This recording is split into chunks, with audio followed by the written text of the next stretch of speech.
अस्सलाम वालेकुम। हमारे चैनल बिया और माला पर खुशामदीद।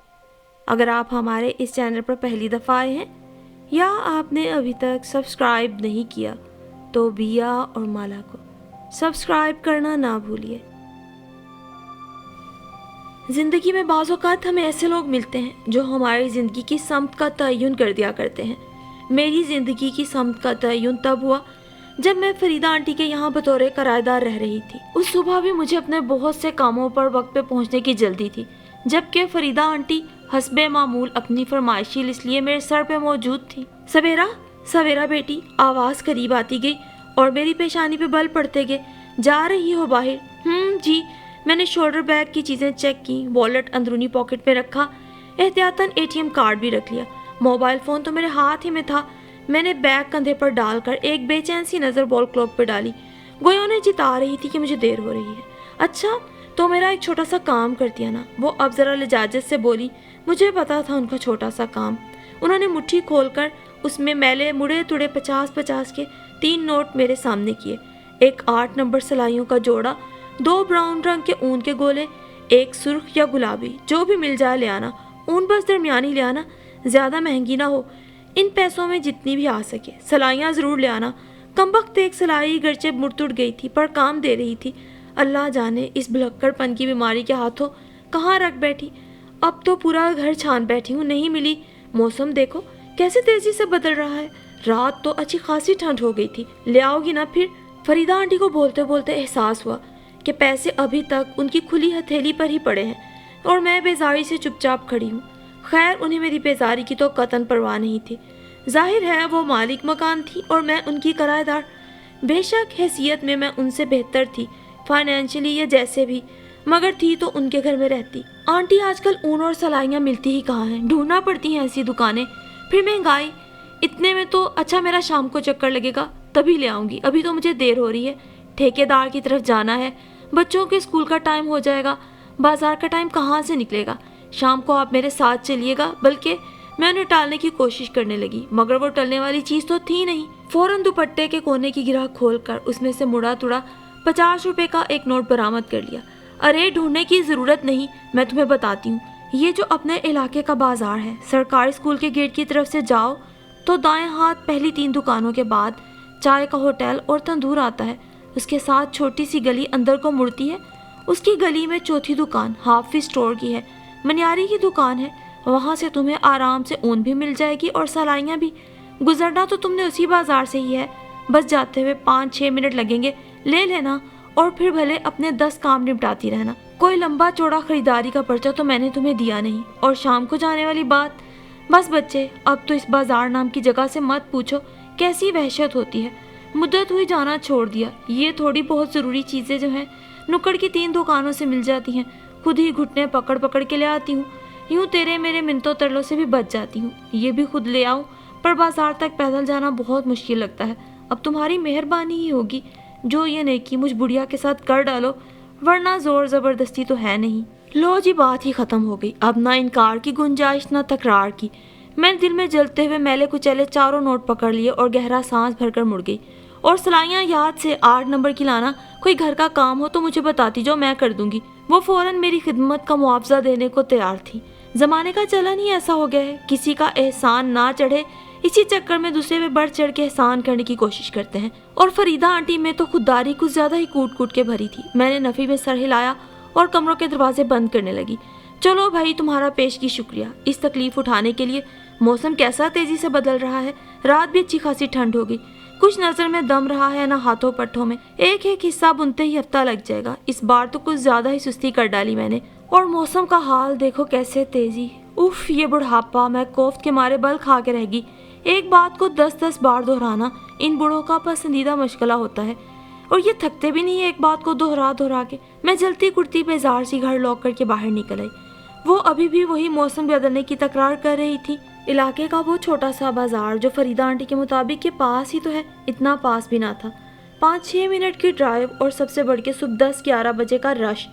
तांग से बाजार में गाड़ी लेकर जाना, लोगों की घूरती निगाहों और लबों में बुड़बुड़ाते कोसनों को नजरअंदाज करके किसी झगड़ालू दुकानदार की दुकान के आगे बहालत मजबूरी गाड़ी पार्क करके मतलूबा चीज़ लेने के लिए उतरना इतना भी आसान नहीं था और ये बोहनी का वक्त था। कोई भी दुकानदार अपनी दुकान के सामने गाड़ी का खड़ा करना बर्दाश्त नहीं करता था। तो उधर से ट्रैफिक को कंट्रोल करने वाले सिपाही सीटियां बजाते तोंद हिलाते आ जाते। इन सारी मुसीबतों को सोचते हुए मुझे पूरा बाजार क्रॉस करके गाड़ी उस दुकान के आगे खड़ी करके पैदल वापस आना पड़ा। 8 नंबर की सलाइयाँ तो मुश्किल है, फिर भी देखता हूँ। दुकानदार को पहले तो मेरे सलाइयाँ मांगने पे हैरत हुई, फिर खौफ में मुब्तला होके शोकेस के पीछे पड़े काट कबाड़ में सर दे के बैठ गया। आजकल के ज़माने में जब लोग तैयार रेडीमेड गारमेंट्स जो अफोर्ड नहीं कर सकते लंडा बाजार के इम्पोर्टेड माल से काम चलाते हैं, और माएँ अगर अपने शौक के हाथों मजबूर स्वेटर बुनना भी चाहें तो आजकल की नई पोत ये मोटी मोटी ऊन के स्वेटर कभी भी पहनना पसंद नहीं करेगी। और उधर जहाँ हमारे अपने घर की कंस्ट्रक्शन का काम चल रहा था तो ठेकेदार के फ़ोन पे फ़ोन आ रहे थे, बेगम साहिबा आप नहीं आ रही, सीमेंट की बोरियां भी अभी तक नहीं आई, 10 बार डीलर को फ़ोन कर चुका हूँ, अगर आपने लेट आना है तो उसे अपनी ज़ुबान में बोरियां भिजवाने का कह दें। उधर 8 नंबर की सिलाइयाँ नहीं मिल रही थी, उधर ठेकेदार झुंझलाए जा रहा था, 2 फ़ोन कर चुका था। बीबी ये 7 नंबर की सिलाइयाँ हैं, दोनों में इतना फ़र्क नहीं होता, आप यही ले जाएं। और ये ऊन में इस वक्त मेरे पास ब्राउन और गाजरी रंग है, डाल दूँ? उसकी दुकान पर दूसरे ग्राहकों का रश होता चला जा रहा था। सिलाइयों पे लानत भेजते हुए 7 नंबर की सिलाइयों का पैक और ऊन के गोले शापर में डाल के मेरे सामने रख दिए। मैं खुद इस सूरत हाल पे खासी बेजार हो चुकी थी। सीमेंट के डीलर को फ़ोन करने की बजाय मुझे खुद ही उसके पास जाना पड़ा। उससे खपते खपाते ही काफ़ी वक्त गुजर गया। घड़ी पे नज़र पड़ी, बच्चे स्कूल से लेने का टाइम हो चुका था, बल्कि रोज़ाना के वक्त से 10-15 मिनट देर ही हो गई थी। रास्ते में बेहंगम ट्रैफिक और पी पा के शोर से बचते बचाते बच्चों के स्कूल पहुंची। मुझ पर शदीद खौफ तारी होने लगी। पूरे 45 मिनट लेट हो गई थी और ठेकेदार की दुहाई अलग जारी थी, बेगम साहिबा कम से कम दीवारों की लंबाई तो आकर देख जाइए। और मैं 2 घंटों में आती हूँ कहकर बच्चों को लेकर घर की तरफ भागी। और ये सारी हड़बूम फरीदा आंटी की ऊन और सलाइयों ने पैदा की थी। पूरे 45 मिनट मैंने जो उधर खपाए, बच्चों को स्कूल से लाने में देर हो गई। अब फटाफट उन्हें चेंज करवाया, खाने के 2-4 लुकमे जहर मार किए और जल्दी जल्दी घर से निकल आई। बाहर आसमान यूं बादलों से लदा खड़ा था जैसे अभी बरस पड़ेगा। आजकल में लेंटर पड़ने वाला था, इसलिए मौसम के ये तेवर कतई अच्छे न थे। क्या मुसीबत है, आगे फिर ट्रैफिक जैम था, गाड़ियों की लंबी कतार, और मैं जो खुश हो रही थी कि वक्त पे पहुंच जाऊंगी, पौना घंटा लेट हो गई। जब मैं तामीर होने वाले घर के करीब पहुंची तो आसमान धीरे धीरे टपकना शुरू हो चुका था। मैं तुझे इसलिए कह रहा था कि लेंटर का काम इसी हफ्ते शुरू हो जाए तो अच्छा है। ये सर्दियों की झड़ी लग गई तो बस 15 दिन ठिकाने लगे, ठेकेदार मुझे देखते ही जताने वाले अंदाज में बोला। और मैं जवाब में उसे अपनी मजबूरियों की लंबी फहरिस्त भी ना गिनवा सकी, जिनमें सरे फहरिस्त इश्तियाक के हफ्तों लेट मिलने वाले ड्राफ्ट थे, जिसकी वजह से लेंटर का काम मेरे हिसाब से 24-25 दिन लेट हो गया। खुद तो हजरत परदेश जाकर बैठ गए और मुझे इन सारे अजाबों से निपटने के लिए अकेले छोड़ गए। मुझे नए सिरे से कवैत में बैठे इश्तियाक पे गुस्सा आने लगा। दरअसल इश्तियाक मेरे मामूजाद थे, सिविल इंजीनियर थे, 2 बहनें ब्याह कर दूसरे शहरों में मुकीम थी। मामू मामी की जिंदगी में तो अपना घर बनाने का ख्वाब पूरा ना हो सका। बहरहाल अपने घर की तमन्ना तो सबसे ज़्यादा मुझे थी, और शादी के 10-12 साल बाद बार बार किराए के घर बदलने और सामान उठा कर इधर उधर फिरने के बाद इस तमन्ना की शिद्दत का क्या रंग हो सकता है, इसका अंदाज़ा एक औरत ही कर सकती है। 9 साल तो प्लॉट खरीदने और किस्तें अदा करने में लगे। पैसों की बचत के लिए बना बनाया घर खरीदने की बजाय खुद तामीर करने को तरजीह दी, और ये तामीर आइंदा 5 साल तक भी मुकम्मल ना हो सकती अगर इश्तियाक को ऑफिस की तरफ से 2 साल के लिए कवैत ना भेजा जाता। उनका सैलरी पैकेज एकदम से डबल हो गया। वहाँ जाकर उन्होंने सैलरी पैकेज पर कनात करने के साथ साथ कुछ पार्ट टाइम काम भी किए, जिसकी वजह से वो ख्वाब जो 5 साल में शर्मिंदा ताबीर होना था, महज 2-2.5 साल में बड़े हसीन रंगों में ढल रहा था। और इन हसीन रंगों को अपने सामने गारे से खूबसूरत तख्लीक की सूरत में मैं परवान चढ़ता देख रही थी। हाँ, जिम्मेदारियों का बोझ, बल्कि तमाम जिम्मेदारियों का डबल ट्रिपल हो जाना मुझे अक्सर चिड़चिड़ा बना देता, मगर फिर अपने घर का ख्याल किसी टॉनिक, किसी एनर्जी मेरे अंदर भर देता तो मैं नए वलवले से जुझ जाती। मगर फरीदा आंटी, ये औरत मेरे आसाब को अक्सर झुंझला देती, और मैं जो समझ रही थी कि फरीदा आंटी की नज़र अच्छी खासी कमज़ोर है, सो 8 नंबर की सलाइयों की जगह 7 नंबर भी चल जाएंगी, तो ये मेरी भूल थी। वो रात ही मुझे सलाइयाँ तब्दील करने के लिए दे गई। मैं फिर कुछ मुरव्वत के हाथों और ज़्यादातर अपनी किराएदाराना हैसियत के हाथ मजबूर होकर उन्हें ना कह सकी। अगले रोज़ भी मुझे इलाके के उस दुकानदार को सलाइयाँ वापस करके दूसरी मार्केट से 8 नंबर की सलाइयाँ ढूंढनी पड़ी। उसी रोज़ ठेकेदार ने लेंटर का काम शुरू कर दिया, जिसने कई दिनों से मेरी तवज्जो बटा रखी थी। इश्तियाक के दिन में 3-4 फ़ोन आ जाते कि तामीर का काम कहाँ तक पहुँच जाए। अब मैं उनको फ़ोन पर जिता भी नहीं सकती थी कि खुद परदेश जाकर बैठ गए हैं और सारी जिम्मेदारियां मेरे नाजुक कंधों पर डाल गए हैं। और ये सोच के अपने दिल को तसल्ली भी दे लिया करती कि किराएदारी की ये ज़िंदगी अब 6-7 महीने की बात है। सो फरीदा आंटी को अक्सर व बेशतर नज़रअंदाज कर देती, अक्सर कामयाब हो जाती, अक्सर हार जाती। सच शुक्र लेंटर भी पड़ गया और मेरे घर की छत मुकम्मल हो गई। हमारा इरादा डबल स्टोरी घर का था कि एक पोर्शन हम किराए पर दे देंगे, अपना थोड़ा कर्ज उतारते रहेंगे, मगर पहले फ्लोर की तामीर ने ही अच्छे खासे कसबल निकाल दिए। इसलिए फ़िलहाल सिर्फ सिंगल पोर्शन बनाकर अभी शिफ्ट होने का इरादा था। इंशाल्लाह इसी सर्दियों के इख्तिताम या दुआ करो इससे भी पहले हम अपने घर में शिफ्ट हो जाएंगे। रात भी बच्चों को पढ़ाने के दौरान मैं पुरजोश अंदाज में उन्हें बता रही थी, मामा आप कितना थक जाती हैं। तो अपने प्यारे से बच्चों को अपना घर देने के लिए सारे मामा पापा ये भाग दौड़ करते हैं। जब हम चंद सालों बाद इस भाग दौड़ से थकने लगेंगे तो हमारा सारा बोझ हमारे बच्चे उठा लेंगे। हमारा प्यारा बेटा उम्र मजबूत होकर हमें सहारा देगा तो सारी थकन भूल जाएंगे। मैंने चटाचट अपने 9 साला बेटे के गाल चूम डाले। मामा हमारी टीचर कह रही थी आजकल बेटों से ज़्यादा बेटियां माँ बाप का ख्याल रखती हैं। अनाया ने कॉपी से सर उठाकर बड़े मुदब्बराना अंदाज में कहा तो मैं अपनी 8 साला बेटी को देखती रह गई। मगर बेटे तो बेटे होते हैं, उनका होना ही माँ बाप की तकवीयत और उनकी ताकत के लिए काफ़ी होता है। बेटियाँ, मैं रुक कर अनाया के चेहरे की तरफ देखने लगी। और बेटियाँ मामा, वो मुतजस्सिस होकर बोली। बेटियाँ भी अच्छी होती हैं, बहुत प्यारी, मगर उनके साथ एक मसला होता है। मैंने अनाया को साथ लगाकर खूब प्यार किया। कौन सा मसला मामा, ये नालायक होती है ना? उमर चहक कर बोला। नहीं, ये माँ बाप को छोड़ जाती हैं, उनसे जुदा हो जाती हैं। लाख माँ बाप को प्यारी हूँ, उनका सहारा नहीं बनती। लेकिन मैं बैठी बैठी अनाया की जुदाई के ख्याल से बेतहाशा उदास होगी, जैसे अनाया अभी रुखसत होकर जा रही हो और मैं उसकी जुदाई को अपने दिल के बहुत पास महसूस कर रही हूँ। देखा, मैं रहूँगा मामा पापा के पास, तुम चली जाओगी, उमर ने अनाया को चिढ़ाया। नहीं जी, मैं कहीं नहीं जाऊँगी, मैं तो अपने घर में अपने मामा पापा के पास रहूँगी। हमारी टीचर कह रही थी आजकल तो बेटे पेरेंट्स को अकेला छोड़कर चले जाते हैं, जैसे फरीदा नानू अकेली हैं, उनके बेटे उनके पास थोड़ी हैं। अनाया के मासूम दिमाग में बड़ी बरवक्त मिसाल आई थी। मैं एकदम चौंक गई। मगर उनकी बेटी भी तो उनके पास नहीं रहती, वो भी तो बहुत दूर पापा की तरह बाहर के मुल्क रहती है, उन्हें छोड़ तो गई है ना, उमर कह रहा था। और मैं बच्चों की कुव्वत मुशाहिदा पे हैरान थी। फरीदा आंटी के बेटे और बेटी के उनको छोड़ जाने का उन्होंने महज 2-4 बार जिक्र सुना था और कैसे अपने दिलों पे उसको नक्श कर लिया। ओह, आज मैंने नरगिसी कोफ्ते बनाए हैं, पालक भी। फरीदा आंटी को दोनों चीज़ें पसंद है। जाओ अनाया, उमर, उन्हें दे आओ, वरना वो तो जल्दी खा भी लेती हैं। मुझे यकायक जो इतने दिनों से फरीदा आंटी से खामखा चिढ़ हो रही थी, उमर और अनाया की बातें सुनकर उन पर तरस आया तो उठ खड़ी हुई। मामा, फरीदा नानू ने दोनों सालन वापस कर दिए हैं। वो कहती हैं खाना खा चुकी हूँ, फ्रिज उनके पास है। मैंने कहा नानू उसमें रख ले, तो कहने लगी मैं सर्दियों में बंद कर देती हूँ, इतना बिल खामखा भरने की क्या जरूरत। मामा, फरीदा नानू इतनी कंजूस है, उमर जो मुंह में आता कह डालता। ऐसे नहीं कहते बड़ों को, मुझे उसे टोकना ही पड़ा। और ये कोई नई बात तो थी नहीं, मैं अक्सर उन्हें जो भी भिजवाती वो वापस भेज दिया करती। कभी मैं खाना खा चुकी हूँ या कभी मुझे हजम नहीं होता, इस किस्म के बहाने लगाती, या मेरे दांतों से नहीं खाया जाएगा वगैरह वगैरह।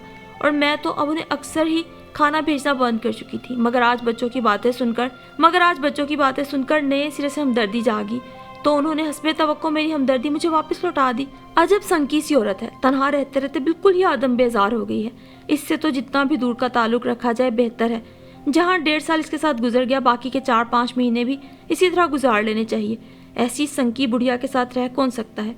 इसीलिए तो बेटा छोड़ छाड़ कर चला गया और ये इधर बैठी है, अल्लाह माफ़ करे, किसी कब्र की बदरूह की तरह। मुझे सालन वापस आने पर खामखा ही गुस्सा आ रहा था। फरीदा नानो कैसी ड्राउनी लग रही थी, सफ़ेद दुपट्टे में, सफ़ेद कपड़ों में, जैसे कोई भूत हो। और उनकी आंखें कैसे पानी निकलता है और आवाज़ ऐसी कपकपाती हुई। मुझे उनसे बात करते हुए डर लगता है, उमर कह रहा था। बेवकूफ़, सब बूढ़े लोग ना ऐसे ही हो जाते हैं, अनाया ने अक्लमंदी से कहा। तुम्हारा मतलब है ड्राउने? वो ड्राउने नहीं होते, हमें लगते हैं, बच्चों को लगते हैं ना। मैं आहिस्ता आहिस्ता बर्तन धोते हुए दोनों बहन भाई की बातें गौर से सुन रही थी। फिर तो हमारे मामा पापा भी बूढ़े होकर ड्राउने हो जाएंगे। उमर की बात पे मेरा दिल बेताबी से धड़का। शायद, मगर वो तो मामा पापा होंगे ना, अनाया ने मुतज़ब्ज़ब होकर कहा। इसलिए बूढ़े लोगों को उनके बच्चे छोड़कर चले जाते हैं, क्योंकि वो ड्राउने हो जाते हैं। उमर इतना बड़ा तो नहीं था जैसी बातें कर रहा था। मुझे उलझन सी होने लगी। मेरे साथ तो दोनों कभी भी इतनी बातें नहीं करते। یوں بھی میری بے تحاشا مصروفیت کے بعد ان کے لیے صرف کھانا کھلانے، ہوم ورک کرانے، سو جاؤ، اٹھ جاؤ، نہاؤ، دودھ پی لو، تیار ہو جاؤ جیسے حکمیہ یا ضروریہ باتوں کا ہی وقت بچتا تھا۔ ان کے دماغ، ان کے خیالات، ان کے جسموں کے ساتھ ساتھ کس رفتار سے بڑھ رہے ہیں، اس کا اندازہ مجھے ان کی گفتگو سے ہو رہا تھا۔ تو کیا ہم بھی اپنے ماما پاپا کو چھوڑ جائیں گے جب وہ بوڑھے ہو کر ڈراؤنے ہو جائیں گے؟ انایا کے لہجے میں خوف تھا۔ عمر نے جواب میں کچھ نہیں کہا، بس سوچنے لگا۔ ہو سکتا ہے ہمارے ماما پاپا بوڑھے تو ہوں مگر ایسے ڈراؤنے نہ ہوں۔ دیکھا نہیں، وہ جو ہمارے اسحاق دادا ہیں وہ بوڑھے تو ہو گئے ہیں مگر خوفناک نہیں ہوئے۔ عمر نے اشتیاق کے چچا کا حوالہ دیا۔ پھر تو ہمیں اللہ میاں سے دعا کرنی چاہیے ہمارے ماما پاپا بوڑھے ہو کر ڈراؤنے نہ لگے، پھر ہم انہیں کبھی نہیں چھوڑ کر جائیں گے، ہے نا بھائی؟ انایا عمر سے یقین دہانی چاہ رہی تھی، اس نے بھی سر ہلایا۔ اور پھر اس رات کے بعد آنے والی تیسری رات کو سرما کی پہلی موسلادھار بارش شروع ہو گئی۔ صبح سے شروع ہونے والی بارش رات گئے تک ہوتی رہی۔ صد شکر لینٹر کے بعد سارے کام اچھے طریقے سے ہو گئے تھے۔ گیس اور بجلی کے کنیکشنز مل چکے تھے، کھڑکیاں دروازے کو فریم لگ چکے تھے، اب فرش تیار ہو رہے تھے۔ اشتیاق کے آنے میں بھی صرف 4-5 ماہ رہ گئے تھے۔ ہم دونوں کی پوری کوشش تھی کہ ان کے آنے سے پہلے گھر کا کام مکمل ہو جائے، پھر چھوٹا سا فنکشن ہوگا اور ہم نئے گھر میں شفٹ ہو جائیں گے۔ اور یہ سوچ کر میں اتنی ایکسائٹیڈ ہوتی تھی کہ میری نیند اڑ جایا کرتی تھی۔ اس وقت بھی باہر برسنے والی مسلسل کنمن سنتے ہوئے میری آنکھوں سے نیند اڑی ہوئی تھی۔ بار بار خیال بھٹک کے ہزاروں میل دور بیٹھے اشتیاق کی طرف چلا جاتا، کبھی اس تعمیر ہوتے خواب کی طرف۔ سردیوں کے سناٹے اور بارش کی سردی کے اسرار میں بجنے والی ڈور بیل کی گونج دور تک سنائی دی گئی۔ ڈور بیل ہمارے گھر کی تھی مگر فریدہ آنٹی کے پورشن کی۔ پورشن کیا، 4 مرلے کے اس گھر کا بیرونی کمرہ جس کے ساتھ اٹیچ باتھ روم تھا اور آگے چند قدموں کا چھوٹا سا صحن، اور باقی گھر جو ہم نے کرائے پہ لیا تھا اس کو لوہے کا دروازہ اور گرل لگا کر الگ کر دیا گیا تھا۔ فریدہ آنٹی اشتیاق کے جاننے والوں میں سے تھی۔ بیٹا بہو بچوں کے ساتھ کراچی میں رہتے تھے، بیٹی یوکے میں، جس کا 15 دن میں 1 یا 2 بار ہی فون آتا۔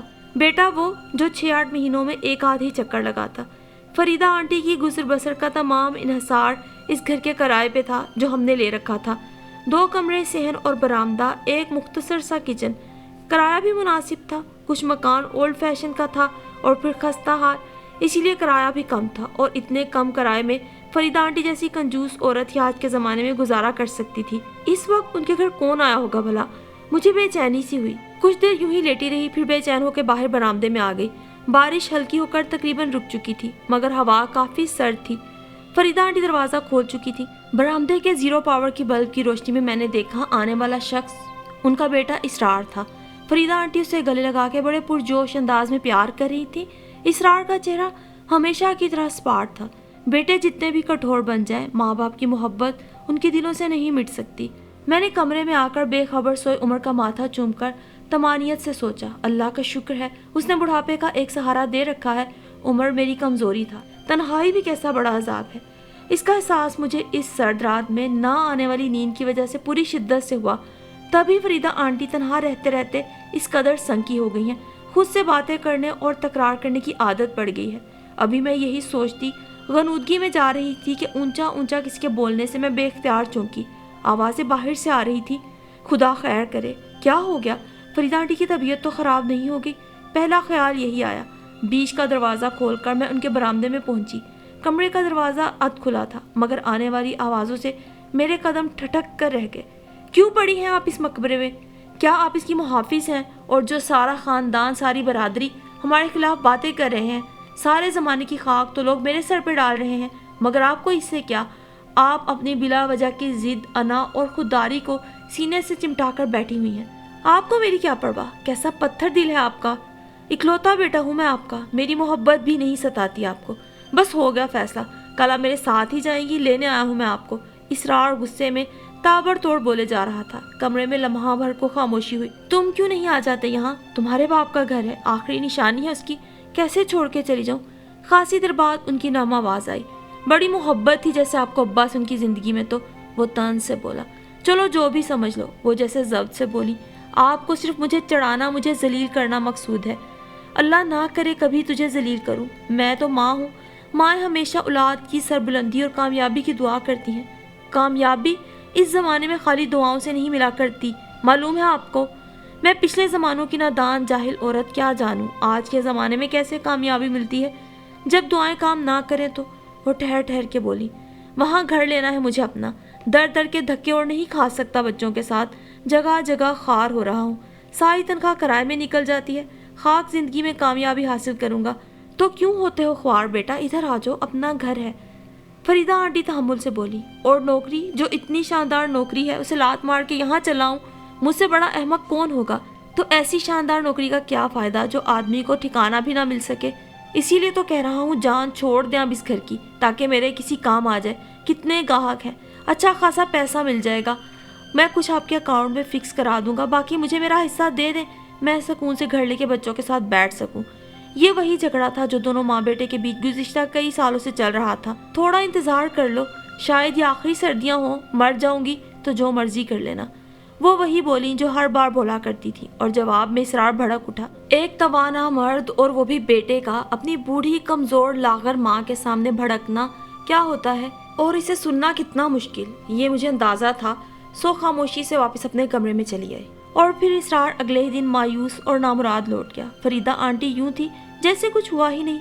आंटी आप उनके साथ चली क्यों नहीं जाती? एक दिन उनका मूड अच्छा देखकर मैंने यूं ही कह डाला। हर कोई अपनी लिखी हुई मौत के मुअय्यन वक्त पर इस दुनिया से जाता है, सो मेरी भी यही ख्वाहिश है। उन्होंने बेतुका जवाब दिया। खुदा ना खास्ता, आपका वहाँ जाने का मौत से क्या ताल्लुक? उसकी बीवी, कभी देखा तुमने वो उसको साथ लाया हो? जो औरत सालों में कभी मेरी सूरत देखने की ख्वाह ना हो। सोचो, अगर मैं मुस्तकिल अपने ठिकाने से उठकर उसके आश्रय पर जा पड़ूं तो उसका सलूक मेरे साथ कैसा होगा?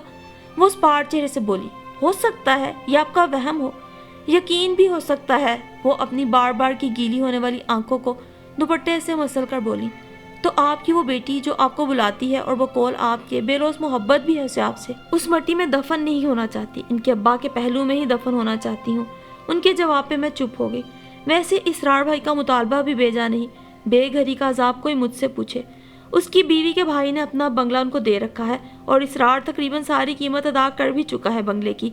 ये सुनी सुनाई बात नहीं, मेरी बहू तहमीना के बहनोई ने मुझे खुद बताया। बंगले की मलकियत के कागजात भी दिखाए, वो वकील है, उसी ने ये कागज़ वगैरह बनाए हैं, मेरा भतीजा है। अगर मुझे पता होता कि वो वाकई बच्चों के साथ दरबदर हो रहा है तो कब की ये घर उसे बेचने को दे देती। दुख तो इस बात का है कि जन्म देने वाली माँ से झूठ बोलते उसकी जुबान लड़खड़ाती नहीं।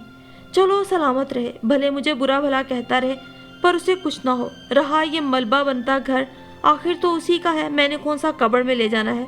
तुम ये बताओ तुम्हारा घर कितना रह गया? उनकी बातों ने मेरा दिल तड़पा के रख दिया। इतने अरसे में पहली बार मुझे इस तन्हा, ऊपर से बशाश, अंदर से बेइंतहा दुखी अकेली औरत माँ पे तरस आया था।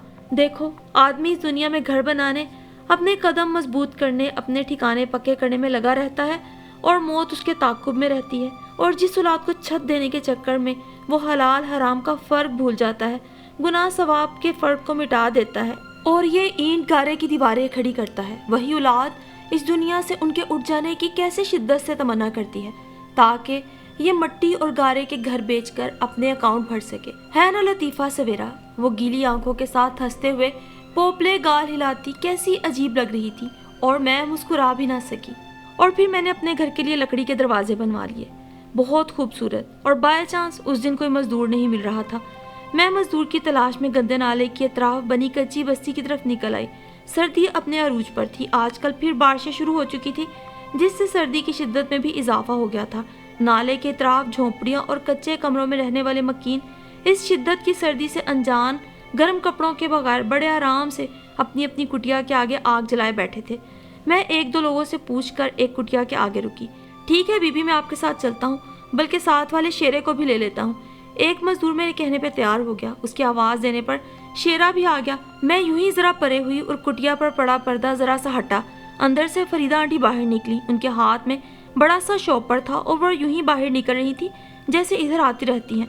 अंदर से मैले कुचैले कपड़ों से काली भंगन कमज़ोर सी औरत ना काफ़ी गर्म कपड़ों में लिपटे बच्चे को सीने से लगाए फरीदा आंटी के साथ बाहर आई। देखो, मैंने नाप के बगैर बनाए हैं, पहना कर देख लो, पूरे आएंगे। वो शॉपर से रंग बिरंगे छोटे छोटे से स्वेटर निकाल कर उसे दिखा रही थी। चले बीबी, वो आदमी बोला, और मैं गंग खड़ी थी। अरे सवेरा बेटा तुम? फरीदा आंटी की नज़र मुझ पे पड़ी तो कुछ खसिया कर बोली, आंटी आप यहाँ? हाँ बस यूं ही, सर्दी बहुत है तो मैंने सोचा थोड़े ये स्वेटर बने हैं, इन बच्चों को दे आऊं। ये आजकल की माएँ तो बड़ी लापरवाह हैं, बच्चों की कुछ परवाह नहीं करती। उन्होंने कहते हुए 3 स्वेटर, 2 गर्म पजामे और 2 टोपियां उस औरत को पकड़ाई जो बड़ी हैरान और मुतशक्कर सी आंटी को देख रही थी। मैं दरवाजे घर तक छोड़कर उन्हें लगता देखने की तमन्ना दिल में लिए फरीदा आंटी को जबरदस्ती अपने साथ गाड़ी पे बिठा के ले आई। आंटी ये सब क्या है? रास्ते में अपना तजस्सुस दबा ना सकी तो पूछ बैठी। क्या? वो अनजान पने से बोली। इतनी सर्दी में आप अपने कमरे से बाहर नहीं निकलती, फिर कल आप कह रही थी आपको ठंड भी लग गई है, तो इतनी दूर आकर ये गर्म कपड़े देना समझ में नहीं आ रही मुझे। इतने दिन से बुन रही थी और इस बीमारी की वजह से आ भी नहीं पा रही थी, अब सर्दी भी बढ़ रही है, सोच कर निकल ही पड़ी। इतनी मेहनत की और इनके काम भी ना आए तो क्या फ़ायदा? तो क्या आप इसलिए ऊन और सलाइयाँ मंगवाती हैं? मैं हैरत से बोली। हाँ तो और क्या, मगर क्यों? ये तो आप बाजार से रेडीमेड खरीद कर भी खैरात कर सकती हैं। मेरे मुंह से निकला। ना ना ना, यूँ ना कहो, खैरात नहीं। वो तेजी से बोली। बस एक दफ़ा की बात है, इसरार 4 माह का था, डबल नमूनिया हो गया। इसरार के अब्बा उन दिनों बेरोज़गार थे, ना कोई आमदनी का जरिया ना दाल रोटी का वसीला। इकलौता बेटा ऐसी शिद्दत की सर्दी में बीमार पड़ गया तो आदमी मजबूर होकर जाने कहाँ कहाँ हाथ फैलाता है। इसरार के अब्बा भी डॉक्टर की फीस और दवा के पैसों का इंतज़ाम मांग मांग के कर लाए। डॉक्टर के क्लिनिक में इसे सीने से चिमटाए बैठी थी और सर्दी भी कहे जाए आज ही पड़ना है मेरे अपने जिस्म पर गर्म कपड़े ना होने के बराबर थे। एक घिसा हुआ स्वेटर और पुरानी शॉल, नंगे पैरों में चप्पलें मुझे और भी ठठरा रही थी। पर सबसे बड़ी अजियत तो इसरार की बीमारी और इसका रोना था जो मुझसे देखा नहीं जा रहा था। वहीं एक औरत थी, बड़ी उम्र, चेहरे मोहरे से अच्छी, खुशहाल, हमदर्दी से मुझसे पहले तो बातें करती रही, इसरार का पूछा और फिर उठकर चली गई। मेरी डॉक्टर की बारी आ गई तो मैं अंदर चली गई। डॉक्टर ने दवाएं लिख दी और नुस्खा हाथ में थमा दिया। ये लो, ये पहनाओ इसको। देखो तो आजकल की माएँ कैसी लापरवाह है, बच्चे को ठंड न लग जाए, कुछ ख्याल नहीं। बीमारी में डॉक्टर के पास तो लेकर चल पड़ी, गर्म कपड़े नहीं पहनाए। लाओ इसे मुझे दो। वो औरत बाहर मौजूद थी और उसने इसरार को मुझसे लेकर हाथ में पकड़ा, गर्म ऊनी सेट इसे पहनाया, गर्म रुई इसकी पसलियों में रखी और इसके सर से ठंडी टोपी उतार कर नई गर्म टोपी ओढ़ा दी और प्यार से इसे मुझे पकड़ा दिया। मुझसे शिद्दत जज्बात से कुछ बोला ही ना गया। क्या कहती? वो बोली, मुझे क्या कहना है, कुछ भी मत कहो मुझे, बस अपने बच्चे की सलामती चाहती हो ना तो सदके को अपना वतीरा बनाओ। ज़रूरी नहीं लंबी चौड़ी रकमें या पैसा ही सदके में दो, हाथ में हुनर है, सिलाई कढ़ाई, फालतू कपड़ा सी कर बुन कर किसी ज़रूरतमंद को पहना दो, उसकी ज़रूरत पूरी हो जाएगी, तुम्हारे बच्चे की सलामती का बंदोबस्त हो जाएगा, दोनों का मतलब निकल आएगा। और इस तरह तुम्हारा एहसान ना उसका, इतनी सी बात है। उस औरत की बात मेरे दिल पे नक्श हो गई सवेरा। वो दिन और आज का दिन, मुझे ऊन सिलाइयों का हुनर आता था, सो सारी गर्मियाँ जब फालतू वक्त मिलता छोटे छोटे स्वेटर बनना शुरू कर देती, सर्दियों तक अच्छा खासा बुन लेती और फिर अब बस्तियों में जाकर छोटे छोटे सर्दी से ठठरते बच्चों को पहनाती हूँ तो यकीन जानो ऐसे लगता है जैसे इसरार की उम्र में मेरे रब ने कई साल का इजाफा कर दिया और मेरा दिल उसकी सलामती का ख्याल से ही झूम जाता है। सारी बीमारी, सारी थकन हवा हो जाती है, इन ज़रूरतमंद लोगों की ज़रूरत पूरी हो जाती है और मेरे बेटे की सलामती का बंदोबस्त है ना आसान नुस्खा। कभी भी लंबी चौड़ी खैरात करने के लिए सोचना नहीं पड़ता, वक्त को भी मसरूफियत मिल गई, फालतू औरतों के पास बैठकर चुगलियाँ करने से बच गई और दिल का इत्मीनान सबसे बढ़कर, है ना अच्छा नुस्खा।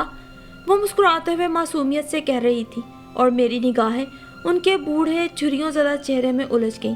उस रात ज़ोर ज़ोर से बोलता, चिंगाड़ता, गरजता, बरसता इसरार मेरी नज़रों के सामने आ गया तो दूसरी तरफ साल हर साल से छोटे छोटे स्वेटर बुनती, उसकी सलामती का बंदोबस्त करती उसकी ये बूढ़ी माँ, जिसे मैं आदम बेजार संकी बुढ़िया समझती थी और मेरे मासूम बच्चे एक खौफनाक बूढ़ी औरत। और आज जब बहुत मन्नतों, मुरादों और मेहनतों से बनाए अपने घर में शिफ्ट हुए मुझे 15 साल हो गए हैं, इश्तियाक भी वतन वापस आ चुके हैं, बच्चे दोनों अब कॉलेज जाते हैं, तो मैं उस खौफनाक बुढ़िया की नसीहत पर अमल करने की कोशिश करती हूँ। अपने हाथों से कपड़े सीकर या खाना बनाकर गरीब बस्तियों के मकीनों की मदद और अपने बच्चों का सदका देकर उनकी लंबी सलामती की दुआएं करती हूँ।